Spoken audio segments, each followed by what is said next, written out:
아빠, 이제 때가 된 것 같아요. 진행해 주세요. 병원장 사모님은 우아해야지. 너처럼 가르치려 드는 여자는 이제 질려.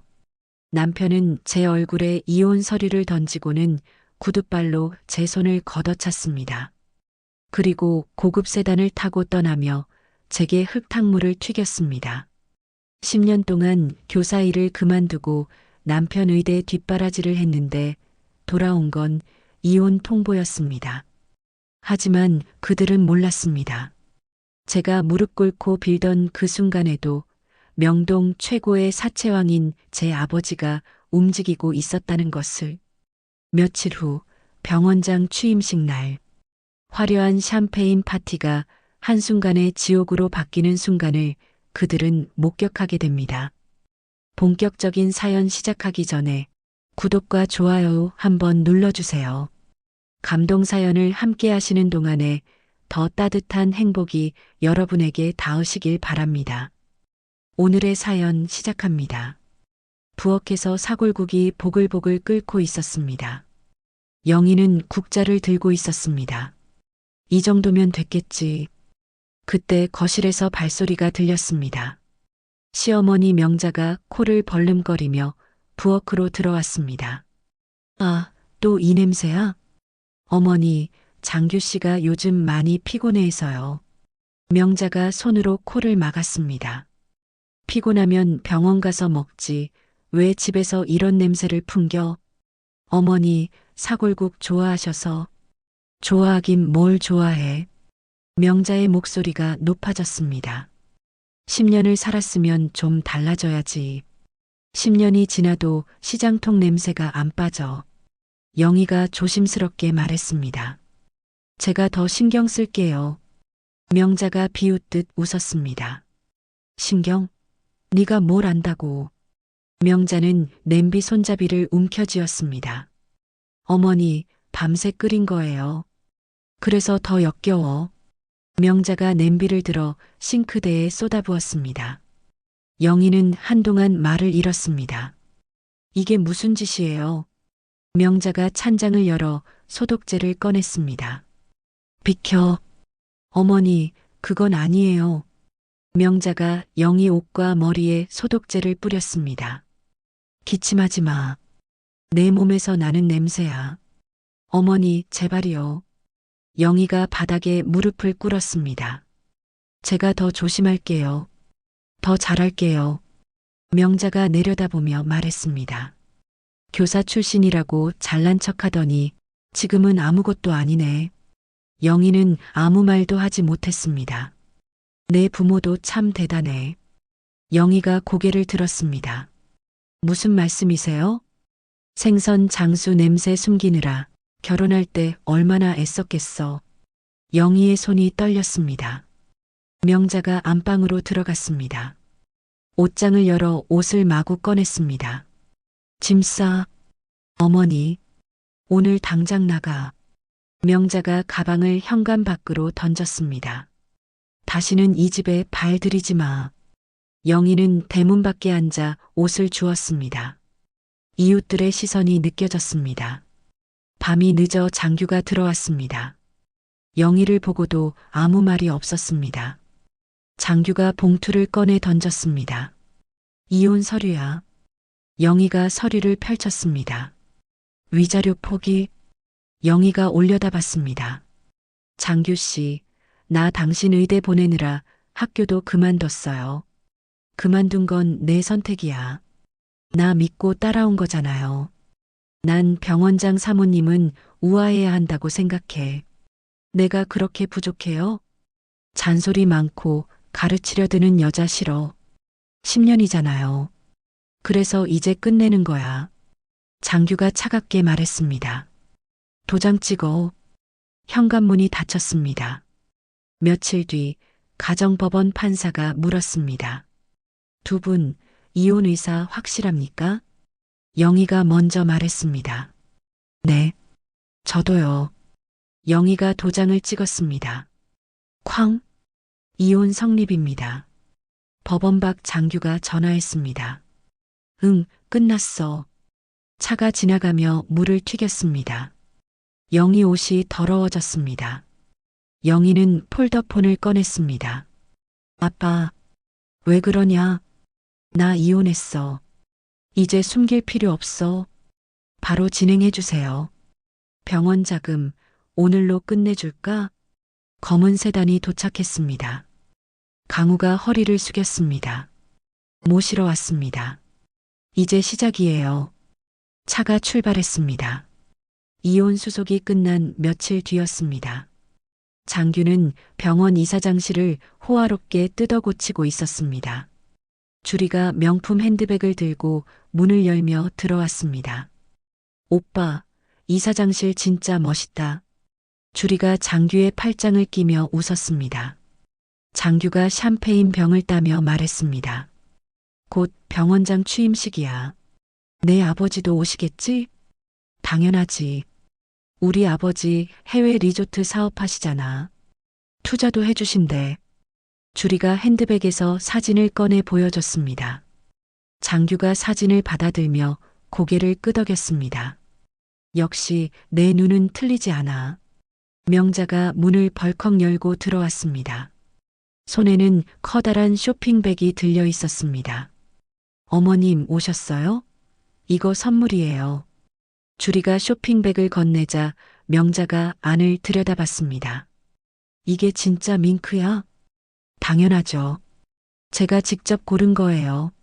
명자가 밍크 코트를 꺼내 몸에 걸쳐보며 입이 찢어졌습니다. 역시 우리 며느리는 달라. 이제야 우리 집안 격이 산다니까. 장규가 샴페인을 한 잔 더 따라 명자에게 건넸습니다. 어머니, 주리 아버지가 병원 확장 공사비 투자해 주신대요.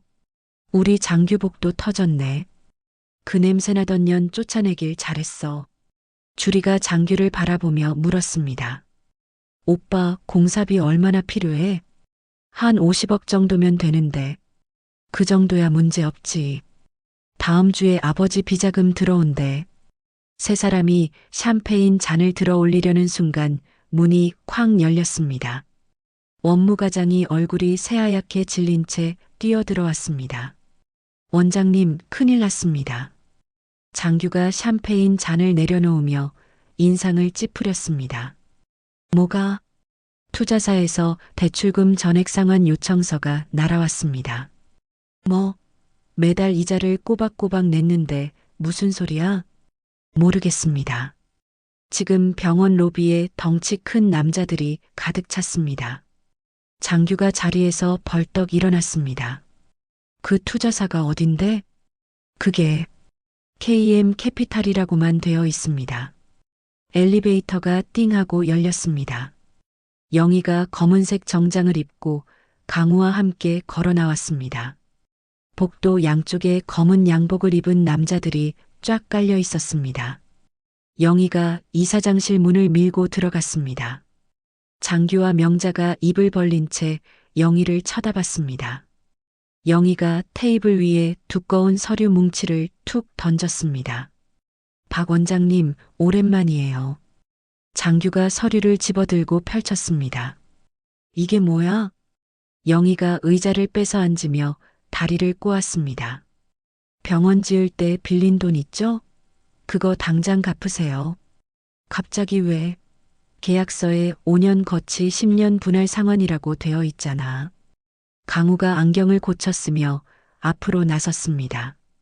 계약서 14조 사망을 보십시오. 채권자가 원할 경우 즉시 상환을 요구할 수 있습니다. 명자가 영희를 노려보며 소리쳤습니다. 네가 무슨 권리로 여기 와서 이래?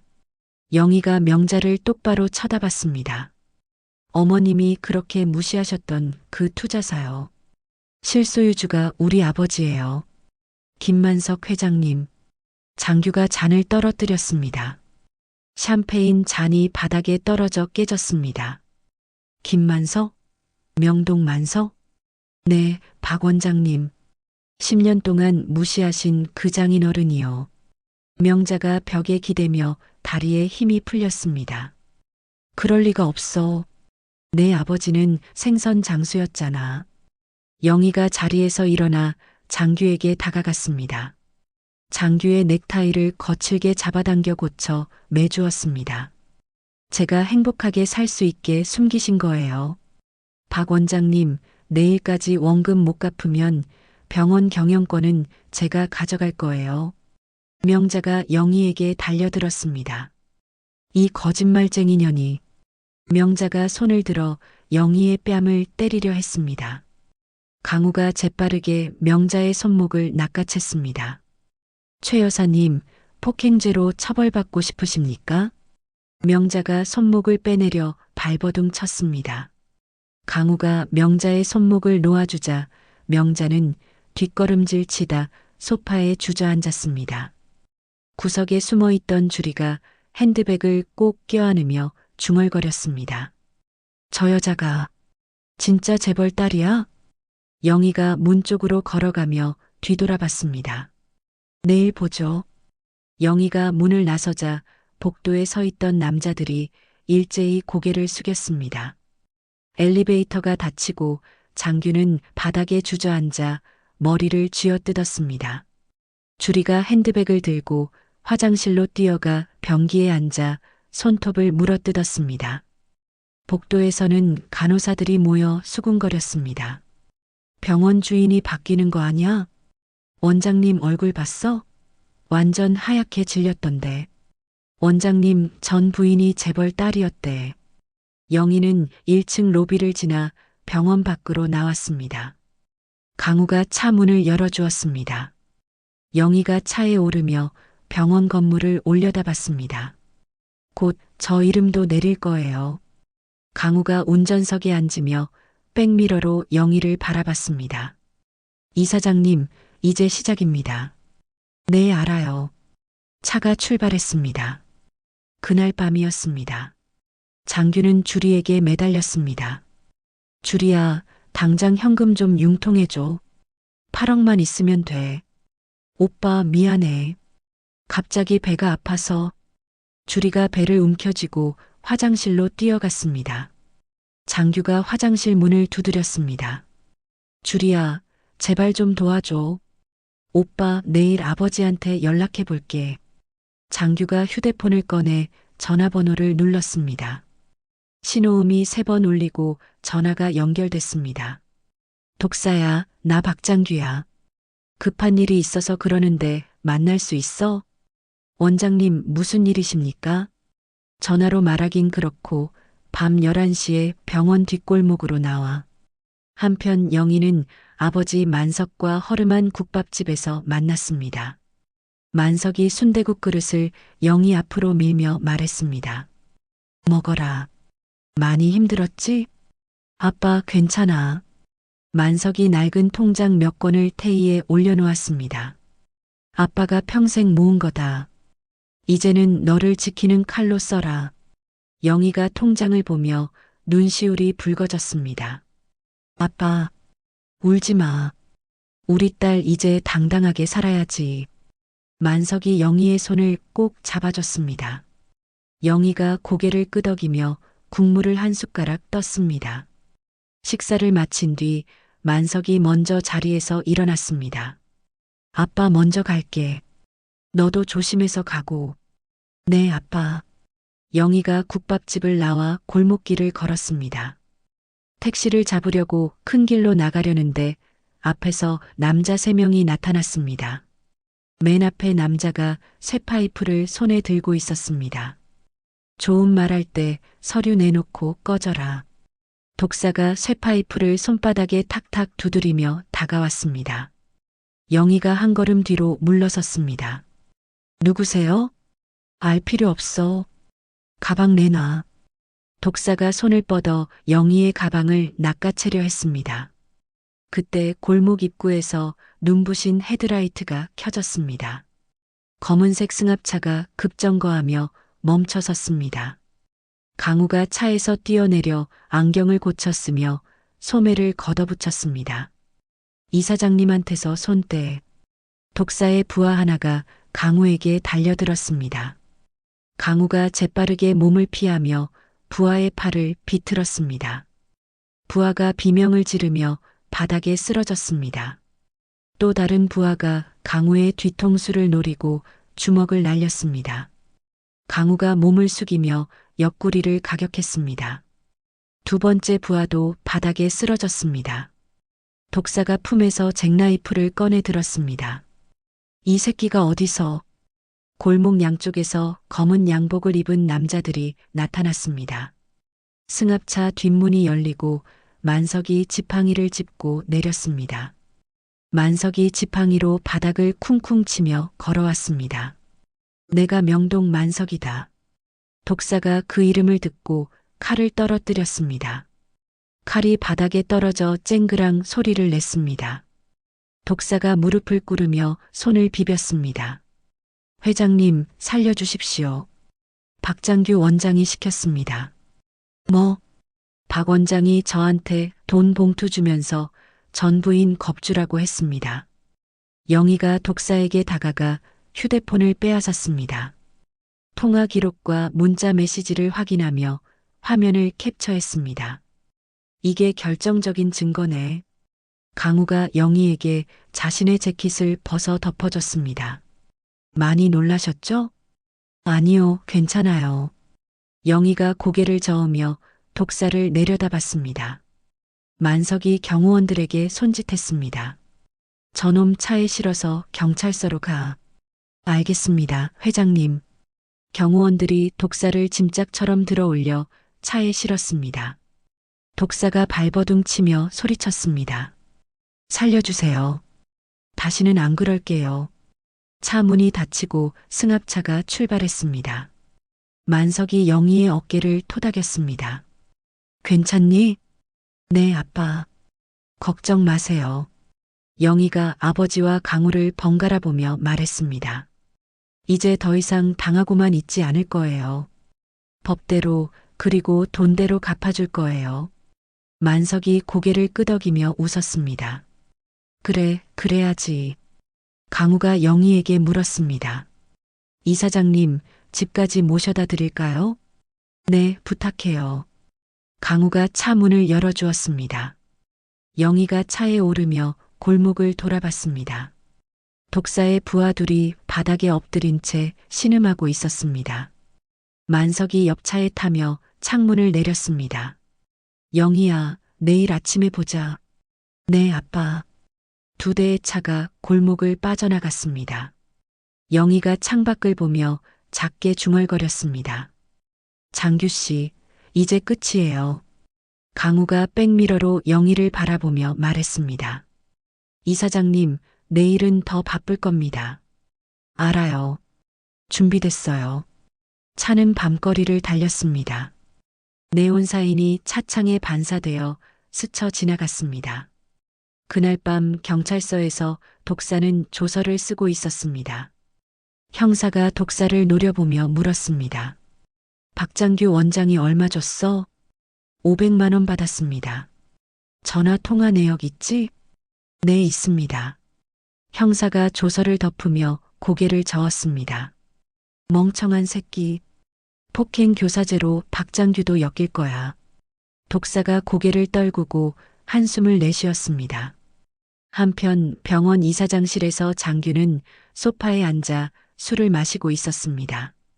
주리가 옆에 앉아 장규의 등을 쓰다듬었습니다. 오빠, 걱정하지 마.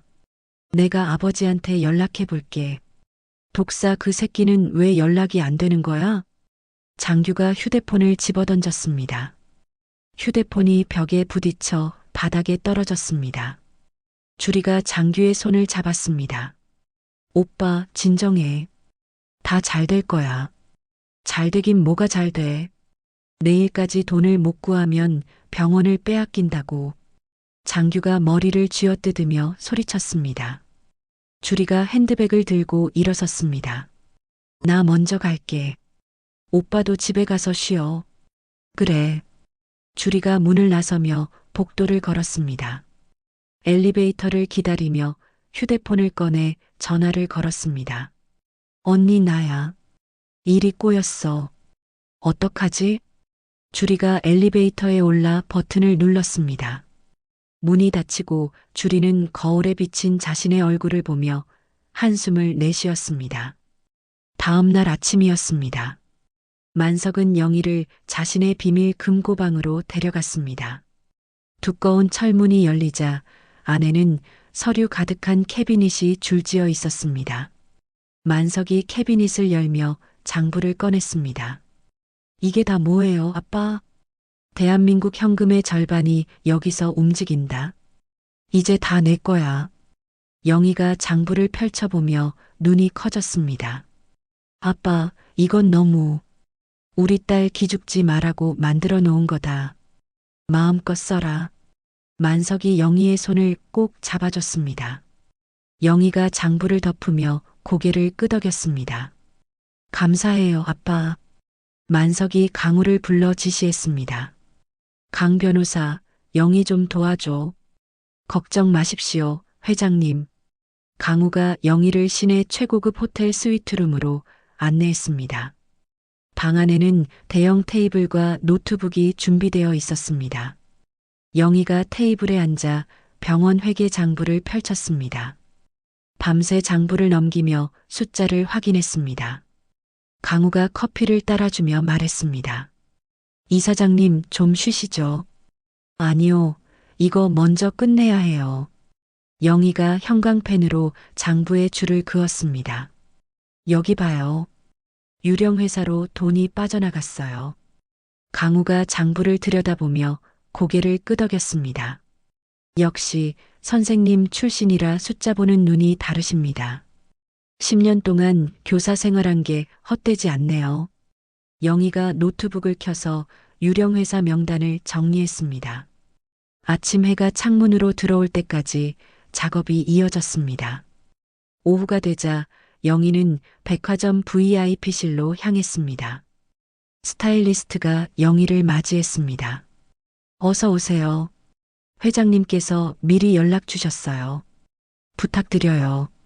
스타일리스트가 영희의 낡은 옷을 벗기고 새 정장을 입혔습니다. 거울 앞에 선 영희는 자신의 모습을 보며 입을 벌렸습니다. 이게 저예요? 네, 원래 이렇게 아름다우셨어요. 스타일리스트가 영희의 머리를 손질하며 웃었습니다. 영희가 거울 속 자신을 보며 어깨를 폈습니다. 더 이상 주눅든 며느리가 아니었습니다. 그 시각 병원에서는 장규가 안절부절 못하고 있었습니다. 주리가 전화를 걸었지만 계속 꺼져 있었습니다. 독사 그 새끼는 도대체 뭐 하는 거야? 장규가 책상을 주먹으로 쳤습니다. 원무과장이 문을 두드리며 들어왔습니다. 원장님, 취임식 초대장 발송 완료했습니다. 그래, 수고했어.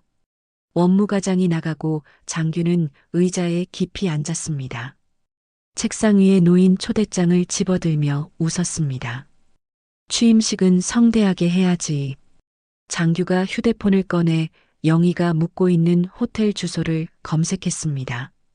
초대장 한 장을 봉투에 넣어 배달 신청을 했습니다. 문자 메시지도 함께 보냈습니다. 와서 구경이나 해라. 장규가 휴대폰을 던지고 소파에 누웠습니다. 다음 날 오전이었습니다. 호텔 객실 문을 두드리는 소리가 들렸습니다. 영희가 문을 열자 배달원이 봉투를 건넸습니다. 택배 왔습니다. 감사합니다. 영희가 봉투를 뜯어 초대장을 꺼냈습니다. 금박이 박힌 화려한 초대장이었습니다. 강우가 옆에서 초대장을 보며 말했습니다. 취임식 날이 3주 뒤네요. 맞아요. 그날 끝장을 봐야겠어요. 영희가 초대장 위에 빨간색 도장으로 해임이라는 글자를 찍었습니다. 초대장을 구겨 쓰레기통에 던졌습니다. 강우가 안경을 고쳤으며 USB를 꺼냈습니다. 이사장님, 이거 보세요. 뭔데요? 시어머니와 김 교수를 한 방에 보낼 영상입니다. 강우가 노트북에 USB를 꽂았습니다. 화면에는 명자와 김 교수가 호텔방에서 껴안고 있는 모습이 나왔습니다. 영희가 화면을 보며 눈을 가늘게 떴습니다. 이 영상 어떻게 구했어요? 사립탐정을 고용했습니다. 3개월 동안 미행했어요. 잘했어요. 이거면 충분해요. 영희가 노트북을 덮으며 웃었습니다.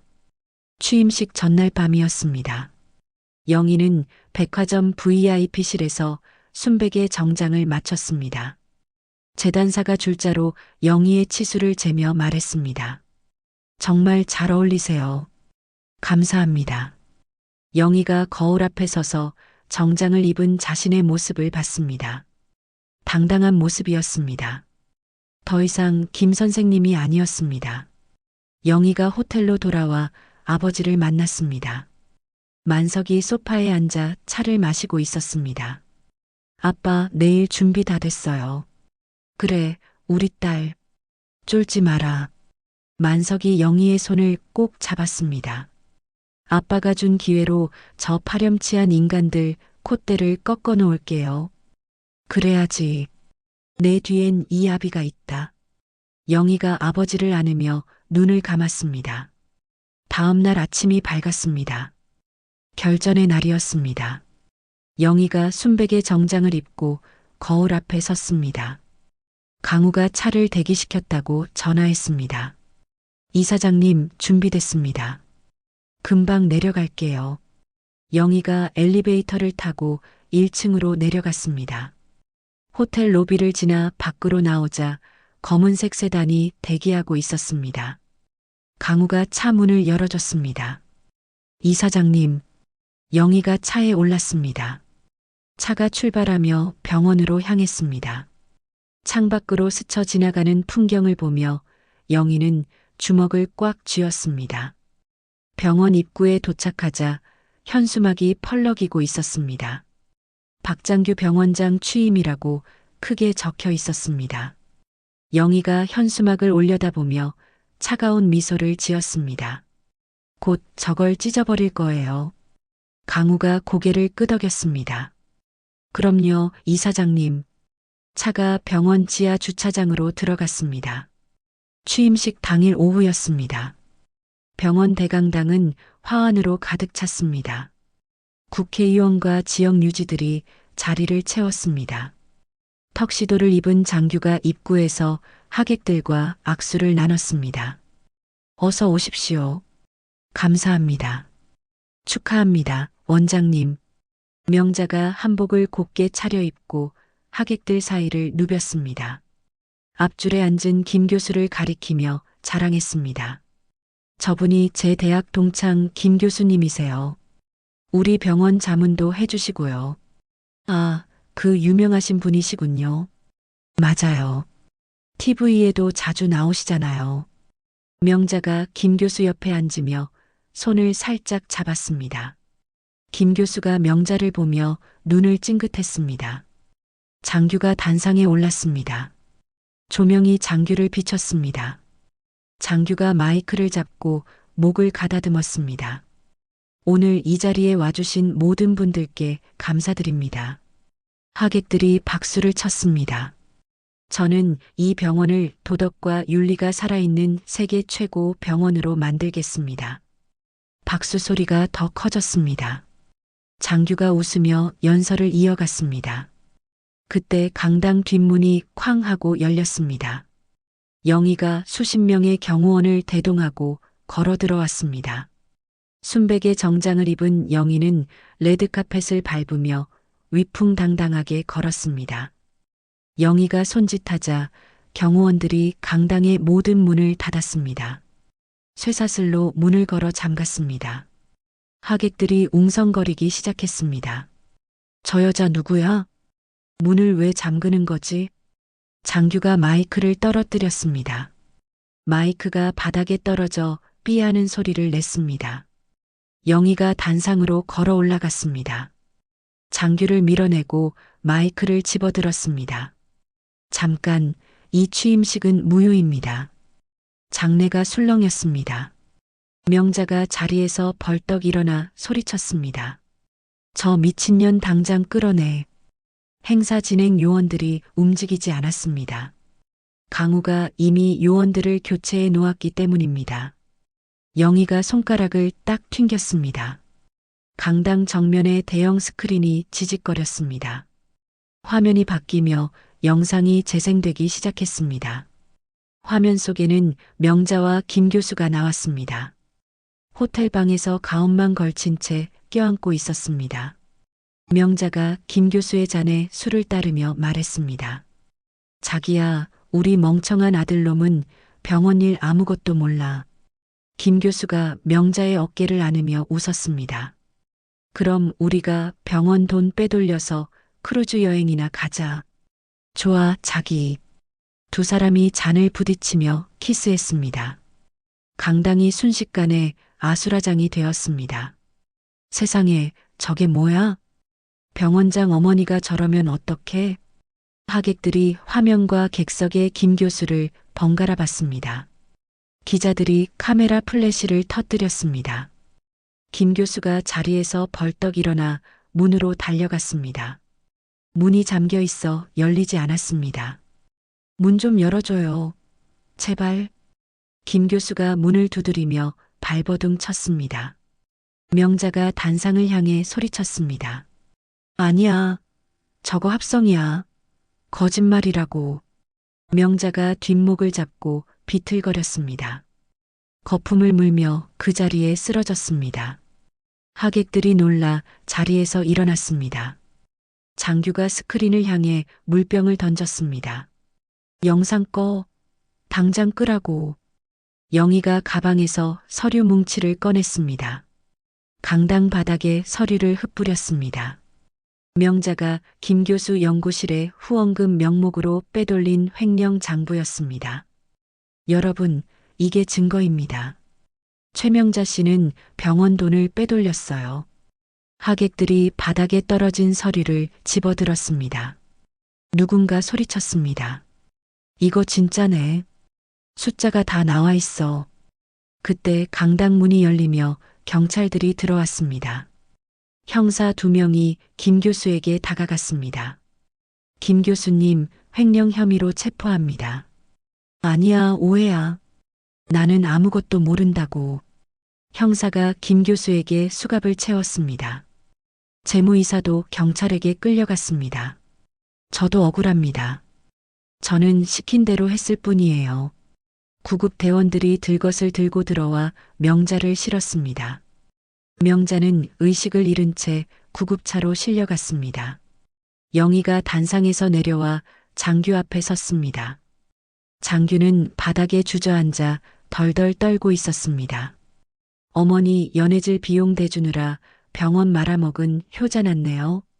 장규가 영희를 올려다보며 이를 갈았습니다. 인연이. 영희가 장규를 내려다보며 차갑게 웃었습니다. 박 원장님, 내일까지 원금 갚으세요. 아니면 병원은 제 겁니다. 영희가 뒤돌아 강당을 빠져나갔습니다. 경호원들이 문이 쇠사슬을 풀었습니다. 하객들이 우르르 밖으로 쏟아져 나왔습니다. 오늘 완전 대박 사건이었어. SNS에 올려야겠다. 기자들이 장규를 둘러싸고 플래시를 터뜨렸습니다. 원장님, 한 말씀 해주십시오. 어머니 불륜에 대해 알고 계셨습니까? 장규가 기자들을 밀치며 이사장실로 도망쳤습니다. 문을 쾅 닫고 소파에 주저앉았습니다. 머리를 쥐어뜯으며 소리쳤습니다. 망했어. 다 망했어. VIP 대기실에서는 만석이 TV로 취임식 상황을 지켜보고 있었습니다. 만석이 흡족한 표정으로 고개를 끄덕였습니다. 역시 내 딸이야. 그런데 갑자기 만석이 가슴을 움켜쥐었습니다. 얼굴이 일그러지며 의자에서 미끄러졌습니다. 수행비서가 깜짝 놀라 만석을 부축했습니다. 회장님, 정신 차리십시오. 비서가 다급하게 핸드폰을 꺼내 영희에게 전화를 걸었습니다. 이사장님, 회장님이 쓰러지셨습니다. 영희가 전화를 받고 얼굴이 새하얗게 질렸습니다. 뭐라고요? 영희가 맨발로 VIP 대기실로 뛰어갔습니다. 영희가 대기실 문을 벌컥 열었습니다. 만석이 바닥에 쓰러져 있었습니다. 영희가 아버지에게 달려가 부둥켜 안았습니다. 아빠, 정신 차려요. 만석의 입술이 파랗게 질려 있었습니다. 비서가 119에 전화를 걸었습니다. 여보세요. 환자가 급하게 쓰러졌습니다. 빨리 와주세요. 구급 대원들이 들것을 들고 뛰어왔습니다. 만석에게 산소호흡기를 씌우고 들것에 실었습니다. 보호자분, 같이 가시죠. 네네. 영희가 구급차에 올라탔습니다. 구급차가 사이렌을 울리며 응급실로 향했습니다. 영희가 아버지의 손을 꼭 잡으며 눈물을 흘렸습니다. 아빠, 제발 정신 차려요. 응급실에 도착하자 의료진이 만석을 응급실로 옮겼습니다. 의사가 영희에게 물었습니다. 보호자분이십니까? 네, 딸입니다. 급성 뇌출혈입니다. 상태가 위독해서 긴급 수술이 필요합니다. 그럼 빨리 수술해 주세요. 의사가 수술 동의서를 내밀었습니다. 영희가 떨리는 손으로 서명했습니다. 수술실 문이 닫히고 빨간불이 켜졌습니다. 영희가 복도 벤치에 주저앉아 피 묻은 아버지의 옷을 쥐었습니다. 눈물이 옷 위로 뚝뚝 떨어졌습니다. 강우가 복도로 뛰어왔습니다. 이사장님, 괜찮으세요? 강 변호사님, 아빠가 걱정 마세요. 회장님은 강하신 분이에요. 강우가 영희의 어깨를 토닥였습니다. 한편 유치장에 갇힌 명자는 면회 온 장규를 만났습니다. 철창 너머로 두 사람이 마주 앉았습니다. 장규야, 나 좀 꺼내줘. 어머니, 지금 그게 문제가 아니에요. 김만석 회장이 쓰러졌대요. 명자의 눈이 반짝였습니다. 뭐? 그럼 유 원장은? 아직 안 썼대요. 명자가 철창을 움켜쥐며 웃었습니다. 그럼 기회야. 빨리 변호사 불러. 장규가 유치장을 나와 악질 변호사를 만났습니다. 변호사가 서류 가방을 열며 말했습니다. 원장님, 지금이 기회입니다. 김 회장이 죽으면 영희 씨한테 재산이 다 넘어가겠지만 병원 경영권은 다시 찾을 수 있어요. 어떻게요? 긴급 이사회를 소집하세요. 회장이 쓰러졌으니 딸도 경영 자격이 없다고 주장하는 겁니다. 장규가 고개를 끄덕이며 휴대폰을 꺼냈습니다. 좋은 생각이네요. 장규가 주리에게 전화를 걸었습니다. 주리야, 나야. 김만석 병실에 좀 가봐줄래? 왜? 무슨 일인데? 내가 시키는 대로만 해. 도청 장치 하나 설치하면 돼. 주리가 한숨을 쉬며 대답했습니다. 알았어, 오빠. 주리가 중환자실 복도로 들어왔습니다. 간호사들이 정신없이 왔다 갔다 했습니다. 주리가 만석의 병실 문 밑에 작은 도청 장치를 붙였습니다. 재빨리 복도를 빠져나갔습니다. 장규가 병원 이사들을 비상계단으로 불러 모았습니다. 이사 3명이 장규 앞에 섰습니다. 원장님, 무슨 일로 부르셨습니까? 만석 노인이 죽으면 병원은 다시 우리 거예요. 이사들이 서로 얼굴을 쳐다봤습니다. 그게 가능할까요? 긴급 이사회를 소집합시다. 회장이 쓰러졌으니 딸인 영희도 경영 자격이 없다고 주장하는 겁니다. 이사 중 한 명이 고개를 끄덕였습니다. 그거 괜찮은데요? 장규가 이사들의 어깨를 두드렸습니다. 내일 긴급 이사회 소집하세요. 그 시각 주리는 기자들을 만나고 있었습니다. 주리가 가짜 유전자 검사 서류를 테이블에 올려놓았습니다. 사실 저는 김만석 회장님의 숨겨진 딸입니다. 기자들이 카메라 플래시를 터뜨렸습니다. 정말입니까? 네, 이게 증거예요. 주리가 서류를 보여주며 눈물을 짰습니다. 어머니가 돌아가실 때 말씀하셨어요. 아버지를 찾으라고. 기자들이 받아 적었습니다. 다음 날 아침 신문에는 주리의 얼굴이 크게 실렸습니다. 병원 로비에는 피켓을 든 사람들이 모였습니다. 주리가 고용한 가짜 시위대였습니다. 영희는 물러나라. 진짜 상속녀를 인정하라. 시위대가 구호를 외치며 병원 업무를 마비시켰습니다. 환자들이 불편해하며 불평했습니다. 여기서 무슨 시위를 해? 병원이 왜 이 모양이야? 장규는 조폭들을 동원해 만석의 중환자실 앞을 막았습니다. 덩치 큰 남자들이 복도를 가득 채웠습니다. 영희가 중환자실로 가려 했지만 조폭들이 막아섰습니다. 비켜요. 우리 아버지 면회 가야 해요. 안 됩니다.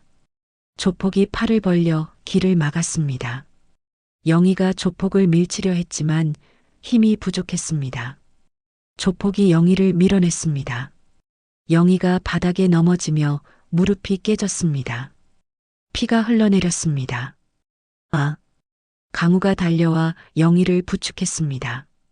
이사장님, 괜찮으세요? 안 괜찮아요. 아빠를 못 보잖아요. 영희가 눈물을 흘리며 무릎을 움켜쥐었습니다.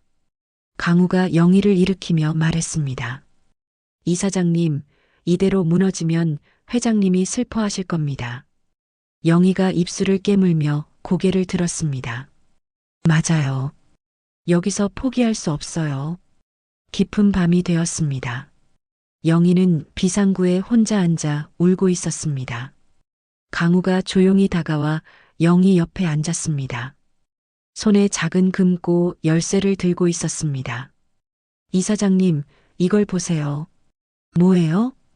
회장님이 만약의 사태를 대비해 남겨두신 겁니다. 강우가 열쇠를 영희의 손에 쥐어줬습니다. 이게 판을 뒤집을 마지막 카드입니다. 영희가 열쇠를 꼭 쥐며 고개를 끄덕였습니다. 고마워요, 강 변호사님. 천만에요. 내일 새벽에 은행으로 가시죠. 강우가 영희를 일으켜 세웠습니다. 영희가 비상구 창문 밖을 내다봤습니다. 도시의 불빛이 반짝였습니다. 아빠, 조금만 기다려요. 제가 다 해결할게요. 영희가 열쇠를 가슴에 꼭 안았습니다. 다음 날 새벽이었습니다. 영희와 강우가 은행 비밀 금고실에 도착했습니다. 직원이 열쇠를 확인하고 금고 문을 열어줬습니다. 영희가 금고 안을 들여다봤습니다. 두꺼운 서류 봉투와 쪽지가 놓여 있었습니다. 영희가 쪽지를 집어들었습니다. 아버지의 투박한 필체가 적혀 있었습니다. 우리 딸 기죽지 마라. 돈 때문에 배신한 놈들은 더 큰 돈으로 유혹해서 자멸하게 만들어라. 영희가 쪽지를 읽으며 눈물을 닦았습니다. 서류 봉투를 열자 거액의 무기명 채권이 들어 있었습니다. 강우가 옆에서 채권을 확인했습니다. 회장님이 정말 준비를 철저히 하셨네요. 아빠 말대로 할 거예요. 돈으로 저 인간들 무너뜨릴 거예요. 영희가 채권을 가방에 넣으며 입술을 깨물었습니다. 10년 전 일들이 스쳐 지나갔습니다. 명자가 영희의 옷을 대문 밖으로 던지던 날이었습니다. 명자가 소독제를 뿌리며 비린내 난다고 소리치던 모습이었습니다.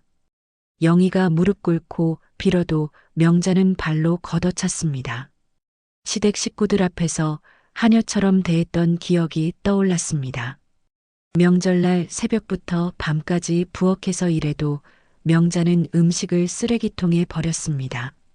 너 같은 년이 만든 음식은 걔도 안 먹어. 친정 부모님이 보고 싶어도 냄새난다며 집에 못 오게 했습니다.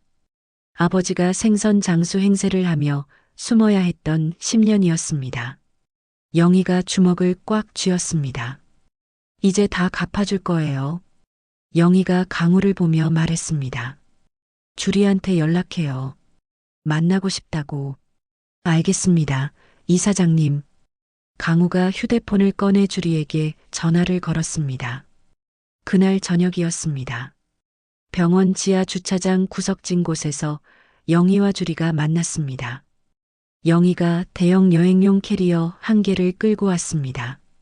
주리가 캐리어를 보며 눈이 커졌습니다. 그게 뭐예요? 영희가 캐리어를 펼쳐 보였습니다. 5만 원권 현금 다발이 윗부분 절반 정도 차 있었습니다. 주리가 숨을 헐떡이며 돈을 내려다봤습니다. 이게 얼마예요? 8억이에요. 8억? 영희가 주리를 똑바로 쳐다봤습니다. 지금 장규 씨를 배신하고 이중장부 원본을 넘기면 이 돈 주고 해외로 보내줄게요. 주리가 캐리어와 영희를 번갈아 봤습니다. 땀이 이마에 맺혔습니다. 그거 생각해봐요. 감옥 갈래요? 아니면 8억 들고 새 인생 살래요? 주리가 입술을 깨물며 고민했습니다. 결국 돈을 택했습니다. 알았어요. 비밀 금고 위치 알려줄게요. 주리가 종이에 금고 위치와 비밀번호를 적었습니다. 영희에게 종이를 건네며 말했습니다. 이사장실 책장 뒤에 숨겨진 금고예요. 비밀번호는 514. 영희가 종이를 받아 가방에 넣었습니다. 잘 생각했어요. 주리가 캐리어 윗부분의 돈다발을 급하게 확인했습니다. 진짜 돈이었습니다. 주리가 캐리어를 끌고 도망치듯 차에 올랐습니다. 차가 주차장을 빠져나갔습니다. 영희가 주리의 차가 사라지는 모습을 보며 차갑게 웃었습니다. 바보 같은 년. 이틀 뒤 아침이었습니다. 장규가 이사회실에서 의사봉을 두드렸습니다. 이제 병원은 내 거예요. 김영희는 경영 자격이 없습니다. 이사들이 박수를 쳤습니다. 그때 회의실 문이 벌컥 열렸습니다. 영희가 경찰청 지능범죄수사대 형사들과 함께 들어왔습니다. 그 뒤로 수갑을 찬 주리가 고개를 숙인 채 끌려왔습니다. 장규가 주리를 보고 입을 벌렸습니다. 주리야, 네가 왜 거기 있어?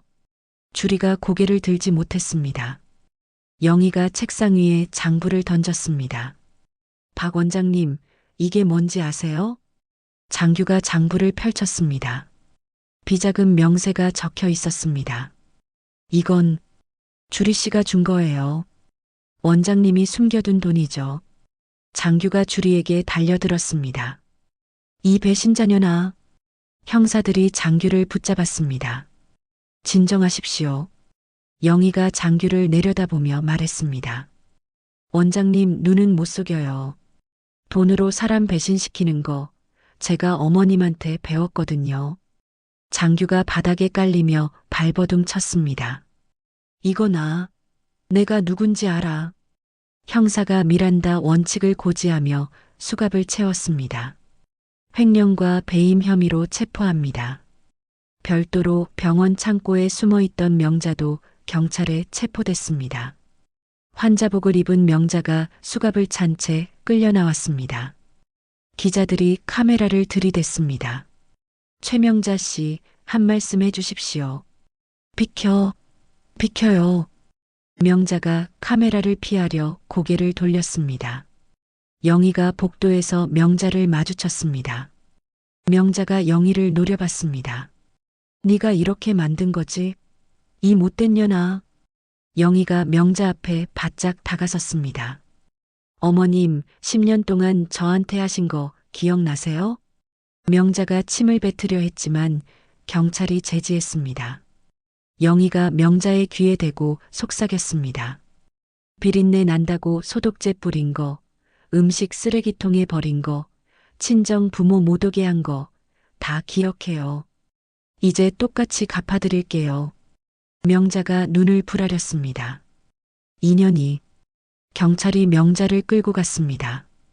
명자가 복도를 지나며 울부짖었습니다. 장규야, 엄마 좀 구해줘. 장규도 수갑을 찬 채 끌려가고 있었습니다. 모자가 복도에서 마주쳤습니다. 엄마, 장규야.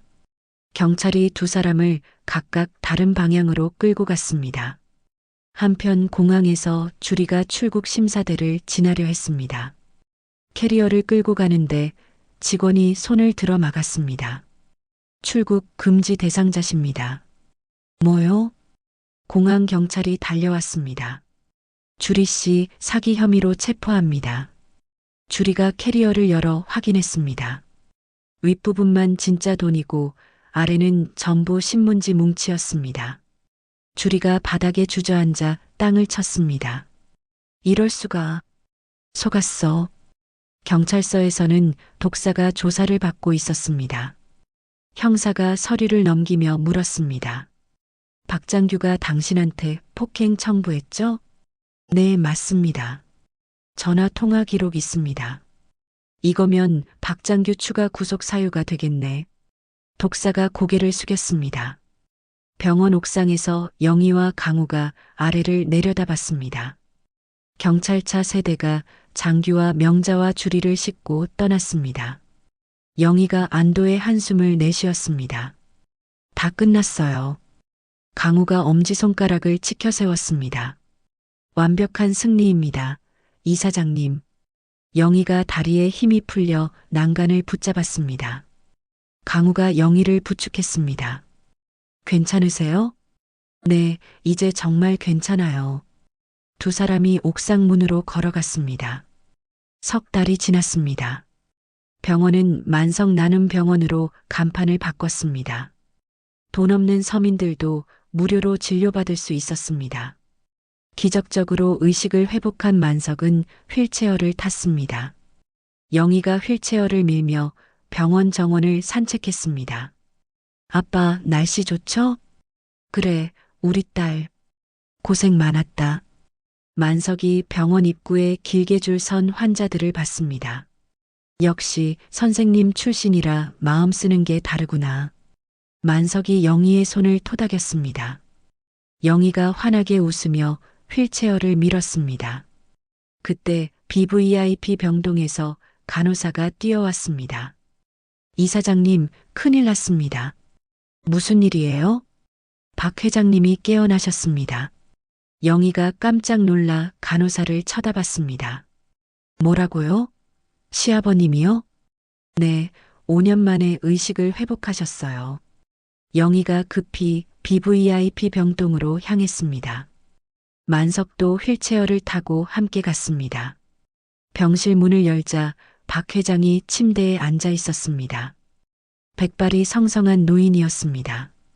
박 회장이 떨리는 손으로 물컵을 들고 있었습니다.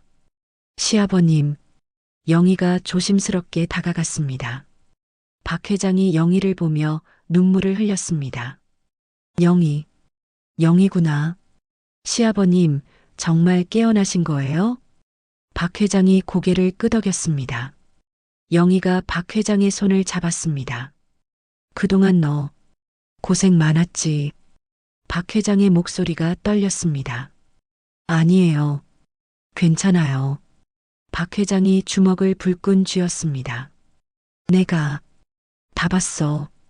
명자가 김 교수랑 박 회장의 얼굴이 일그러졌습니다.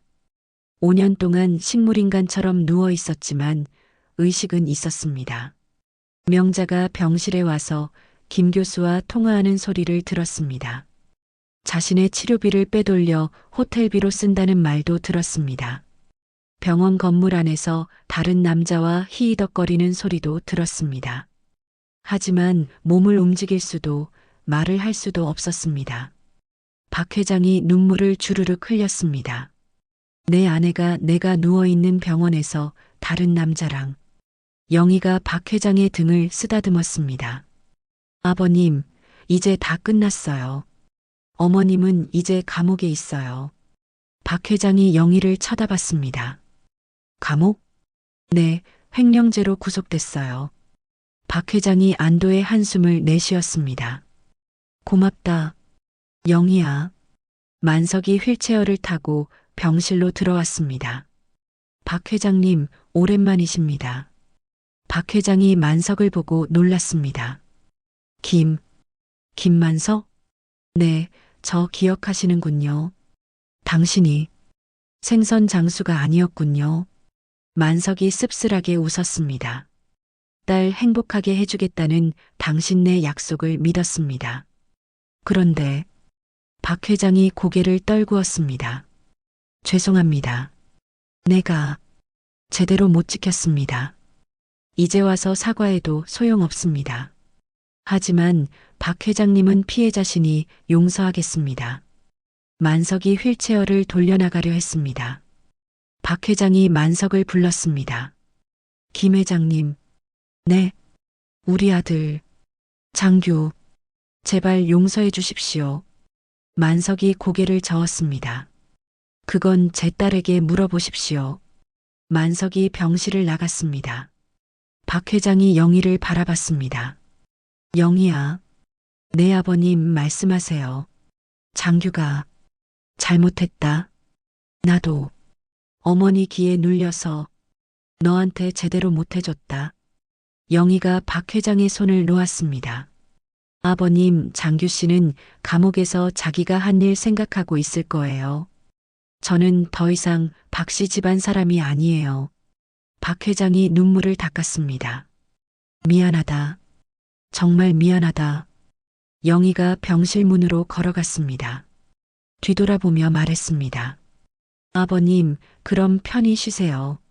병원비는 제가 낼게요. 영희가 문을 닫고 나갔습니다. 그날 오후 교도소였습니다. 명자가 면회실에 앉아 있었습니다. 죄수복을 입은 명자는 10년이 더 늙어 보였습니다. 면회 온 사람이 없어 허공을 멍하니 바라봤습니다. 그때 교도관이 다가왔습니다. 최명자, 면회 왔어. 누가요? 명자가 고개를 들었습니다. 철창 너머로 영희가 서 있었습니다. 명자가 벌떡 일어났습니다. 네가 왜 왔어? 영희가 의자에 앉으며 다리를 꼬았습니다. 어머님께 좋은 소식 알려드리러 왔어요. 무슨 소식? 시아버님이 깨어나셨어요. 명자의 얼굴이 새하얗게 질렸습니다. 뭐라고? 5년 동안 식물인간이었지만 의식은 있으셨대요. 어머님이 김 교수랑 통화하는 거, 병원 돈 빼돌리는 거 다 들으셨대요. 명자가 철창을 움켜쥐었습니다. 그럴 리가 없어. 시아버님이 이혼 소송 준비하신대요. 재산 분할도 한 푼 안 주신대요. 명자가 바닥에 주저앉았습니다. 안 돼. 그럴 순 없어. 영희가 자리에서 일어났습니다. 어머님 10년 동안 저한테 하신 것처럼 이제 어머님도 똑같이 당하실 거예요. 비린내 난다고 소독제 뿌린 거, 친정 부모 못 오게 한 거 다 기억하죠? 명자가 영희를 올려다봤습니다. 제발 용서해줘. 내가 잘못했어. 어머님이 저한테 빌 때 용서해 주셨나요? 발로 걷어차셨잖아요. 영희가 뒤돌아 걸어갔습니다. 명자가 철창을 잡고 소리쳤습니다. 영희야, 영희야. 영희는 뒤돌아보지 않고 면회실을 나갔습니다. 명자가 바닥에 엎드려 울부짖었습니다. 내가 잘못했어. 교도관이 명자를 일으켰습니다. 일어나. 독방으로 가. 명자가 끌려가며 계속 울었습니다. 퇴근 시간이었습니다. 영희가 집무실에서 서류 결제를 마쳤습니다. 강우가 문을 두드리고 들어왔습니다. 이사장님, 퇴근하시죠. 네, 수고하셨어요. 강우가 따뜻한 커피를 건네며 말했습니다. 주말에 아버님 퇴원 기념 파티 어때요?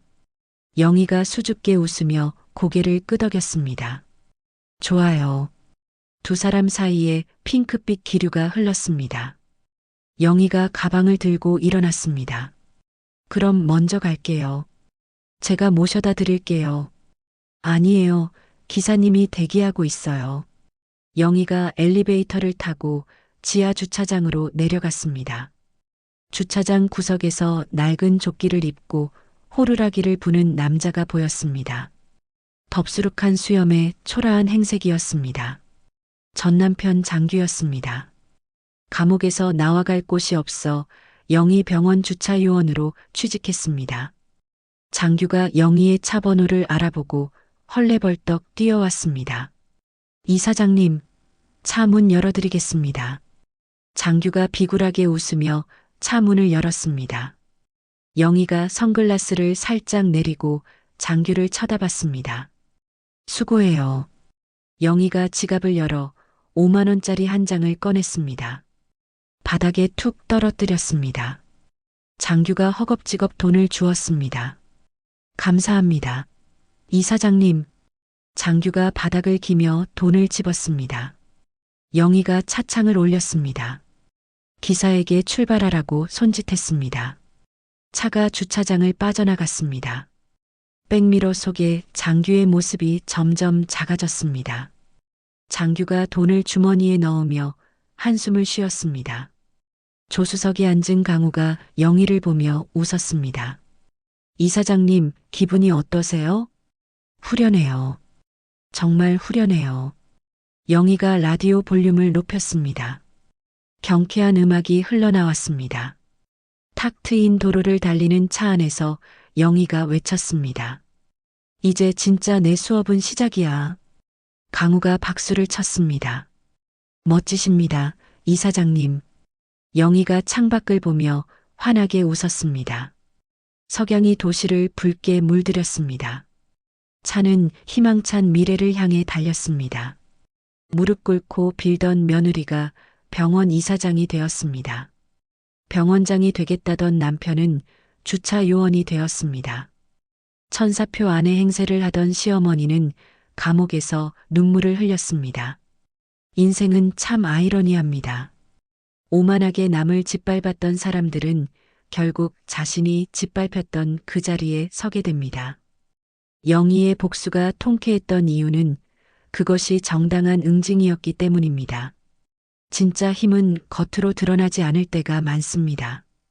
오늘도 함께 해주셔서 정말 감사합니다.